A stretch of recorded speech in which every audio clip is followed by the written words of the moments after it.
Toharoh atau bersuci merupakan bagian penting dalam prosesi ibadah umat muslim, terutama karena toharoh menjadi salah satu syarat sahnya ibadah wajib keseharian, seperti sholat 5 waktu.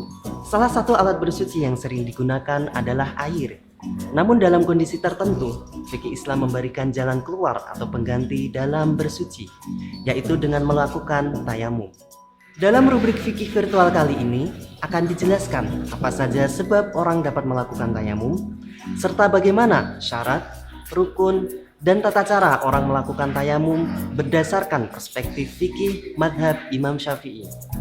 Dalam kitab Fathul Qorib dijelaskan bahwa tayamum adalah mendatangkan debu yang suci mensucikan pada wajah dan kedua tangan sebagai pengganti dari wudhu, mandi wajib, atau membasuh anggota badan dengan syarat-syarat tertentu.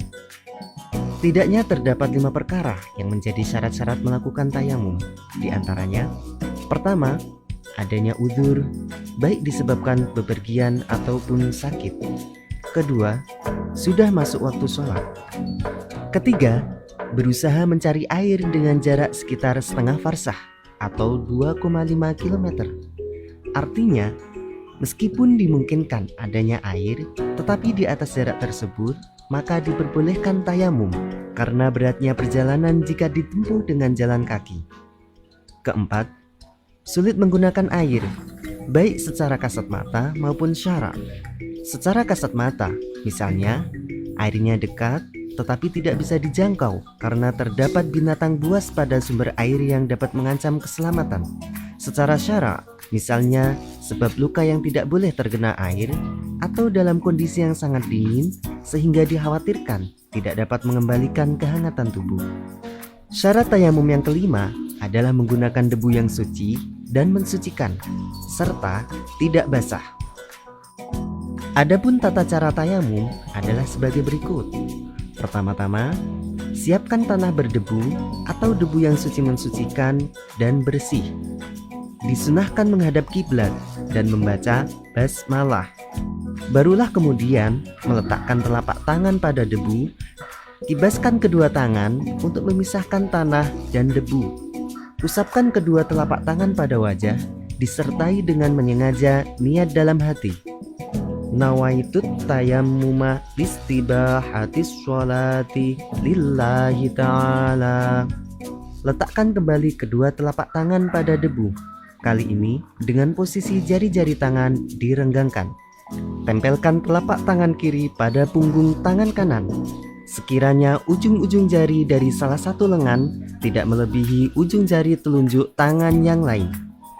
Usapkan telapak tangan kiri ke punggung lengan kanan sampai ke bagian siku. Kemudian balik telapak tangan kiri ke bagian dalam lengan kanan.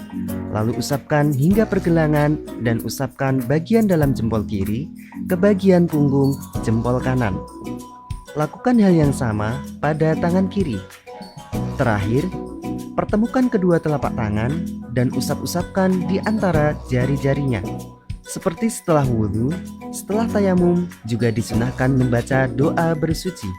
Asyhadu an la ilaha illallah wahdahu la syarikalah wa asyhadu anna Muhammadan abduhu wa rasuluh.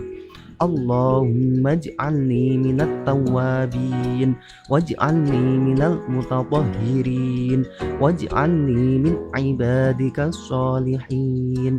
Subhanakallahumma wa bihamdika asyhadu an la ilaha illa anta astaghfiruka wa atubu ilaik.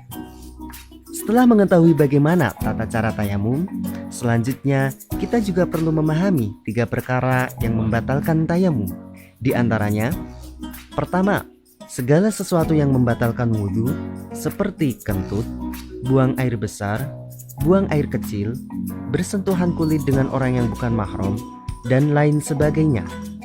Kedua, jika sebab tayamum karena ketiadaan air, maka melihat air ketika hendak melakukan sholat menjadikan tayamumnya batal. Ketiga, murtad, atau memutus Islam baik terkait dengan keyakinan, perkataan, maupun perbuatan. Demikianlah penjelasan apa saja sebab orang dapat melakukan tayamum dan bagaimana syarat, rukun, serta tata cara orang melakukan tayamum berdasarkan perspektif fikih mazhab Imam Syafi'i.